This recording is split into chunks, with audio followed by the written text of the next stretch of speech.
அல்ஹம்துலில்லாஹி ரப்பில் ஆலமீன்.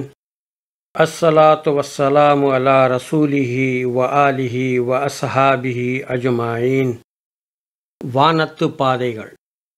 வானத்து பாதைகளை பற்றி திருக்குரானில் பல்வேறு வசனங்களில் கூறப்பட்டுள்ளன. சூரத்துல் ஹிஜ்ர் வசனம் 16 வானத்தில் கிரகங்களுக்கான பாதைகளை நிச்சயமாக நாம் அமைத்து பார்ப்போருக்கு அவற்றை அலங்காரமாகவும் ஆக்கினோம் என்று கூறப்பட்டுள்ளது. சூரத்துல் அன்பியா வசனம் 33 இன்னும் அவனே இரவையும் பகலையும் சூரியனையும் சந்திரனையும் படைத்தான். வானில் தத்தமக்குரிய வட்டவரைக்குள் ஒவ்வொன்றும் நீந்துகின்றன என்று கூறப்பட்டுள்ளது. சூரத்து யாசீன் வசனம் 38 இன்னும் அவர்களுக்கு அத்தாட்சி, சூரியன் தன் வரையறைக்குள் அது சென்று கொண்டிருக்கிறது. இது யாவற்றையும் மிகைத்தோனும் யாவற்றையும் நன்கறிந்தோனுமாகிய இறைவன் விதித்ததாகும் என்று கூறப்பட்டுள்ளது. சூரத்து யாசின் 40வது வசனத்தில் சூரியன் சந்திரனை நெருங்கி பிடிக்க முடியாது, இரவு பகலை முந்த முடியாது, இவ்வாறே எல்லாம் தம் வட்டவரைக்குள் நீந்திச் செல்கின்றன என்று கூறப்பட்டுள்ளது. திருக்குரானின் இந்த வசனங்கள் வானத்து பாதைகளை பற்றி கூறுகின்றன. சூரியன், சந்திரன், கோள்கள் இன்ன பிற வான்பொருட்கள் தத்தமக்குரிய பாதைகளை பெற்றிருக்கின்றன.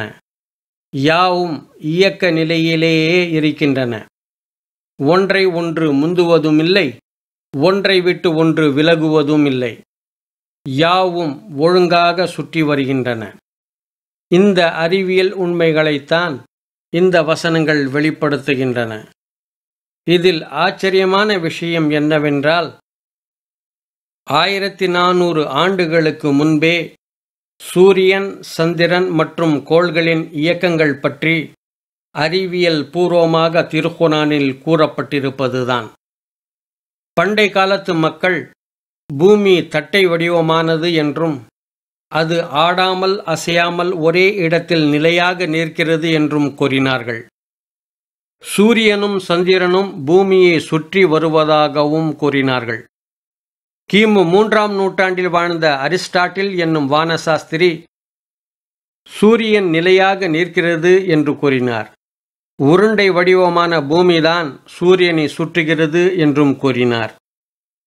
கிபி 150 தோன்றிய கிளாடியஸ் தாலமி என்பவர் பூமி நிலையாக நடுவில் நிற்க சூரியனும் சந்திரனும் மற்றுமுள்ள கோள்களும் பூமியை சுற்றி வருகின்றன என்று கூறினார். நிக்கோலஸ் கோப்பர்னிகஸ் என்பவர் பூமி ஒரு கோள் என்று கூறினார். பூமியும் மற்ற கோள்களும் தத்தம் அச்சுகளில் தம்மைத்தாமே சுற்றி கொள்கின்றன என்றார்.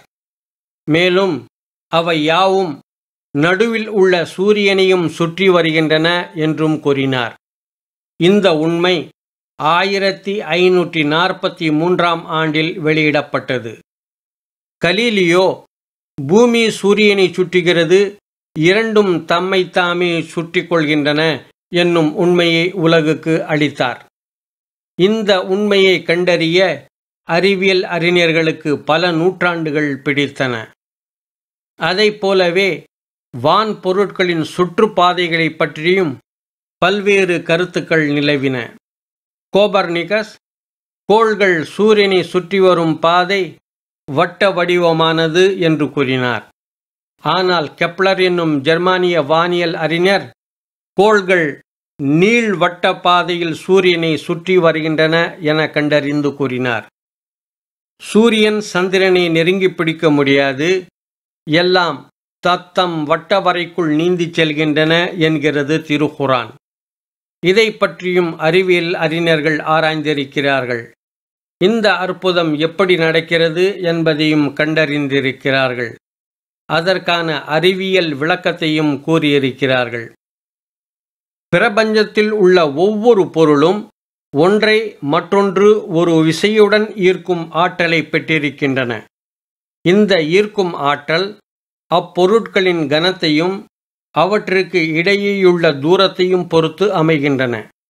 மேலும் நிறை மிகுந்த பொருள் நிறை குறைந்த பொருளை எளிதாக தம் பக்கம் ஈர்த்து கொள்கிறது. சூரிய குடும்பத்தில் மொத்த பொருள் திண்மையில் 99% பெற்றுள்ள சூரியன் மற்ற எல்லா கோள்களையும் இலட்சக்கணக்கான வான் பொருட்களையும் எளிதாக தன் பக்கம் ஈர்த்து தன்னையே சுற்றி வரும்படி செய்கிறது. அதைப்போலவே கோள்களுக்குள்ள நிறையீர்ப்பு விசை சூரியனை தன் பக்கமாக ஈர்க்கின்றன. இப்படியாக ஒன்றை ஒன்று ஈர்ப்பதன் மூலமாக பொருட்களின் பாதைகள் ஏற்படுத்தப்படுகின்றன. நிறையீர்ப்பு விசையால் அமைந்த அந்த பாதைகளிலேயே வான் பொருட்கள் எல்லாம் சுற்றி வருகின்றன. அந்த நிறையீர்ப்பு விசையின் காரணமாகவே கோள்கள் சூரியனை விட்டு அகலாமலும் தத்தமது பாதைகளை விட்டு விலகாமலும் ஒன்றோடு ஒன்று மோதிக்கொள்ளாமலும் ஒழுங்காக சுற்றி வருகின்றன.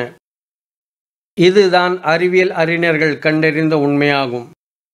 மேலும் ஓர் நேர்கோட்டில் ஓடிக்கொண்டிருக்கும் ஒரு பொருள் மற்றொரு விசை எதிர்ப்படும் வரை தடையின்றி பாதை மாறாமல் ஓடிக்கொண்டிருக்கும் என்னும் நியூட்டனின் விதியும் கோள்கள் ஒரு நியதியோடு சூரியனை சுற்றி வரும் காரணத்தை விளக்குகின்றது.